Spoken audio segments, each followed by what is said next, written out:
नाज़रीन, इस्लामाबाद हाईकोर्ट बानी पीटीआई ऐं बुशरा बीबी जी तोशाखाना केस में सज़ा मुअत्तल करे छॾी आहे। इस्लामाबाद हाईकोर्ट जी 2 रुकनी बेंच अॻूणे वज़ीर आज़म ऐं संदसि घरवारी जी सज़ा मुअत्तल कंदे ॿिन्ही खे ज़मानत ते आज़ाद करण जो हुकुम ॾेई छॾियो आहे। इस्लामाबाद हाईकोर्ट जे जस्टिस चयो आहे त सज़ा ख़िलाफ़ अपील ते ॿुधणी ईद खां पोइ कई वेंदी। वाज़िह रहे त एहतिसाब अदालत बानी पीटीआई ऐं बुशरा बीबी खे नाअहल करार ॾींदे 14 साल क़ैद जी सज़ा ॿुधाई हुई।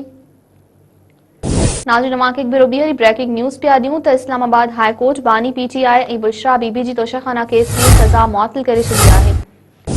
इस्लामाबाद हाईकोर्ट जी 2 रुकनी बेंच अॻूणे वज़ीर आज़म ऐं संदसि घरवारी जी सज़ा मुअत्तल कंदे ॿिन्ही खे ज़मानत ते आज़ाद करण जो हुकुम ॾेई छॾियो आहे। इस्लामाबाद हाईकोर्ट जे चीफ जस्टिस चयो आहे त सज़ा ख़िलाफ़ अपील ते ॿुधणी ईद खां पोइ कई वेंदी। वाज़िह रहे त एहतिसाब अदालत बानी पीटीआई ऐं बुशरा बीबी खे नाअहल करार ॾींदे 14 साल क़ैद जी सज़ा ॿुधाई हुई।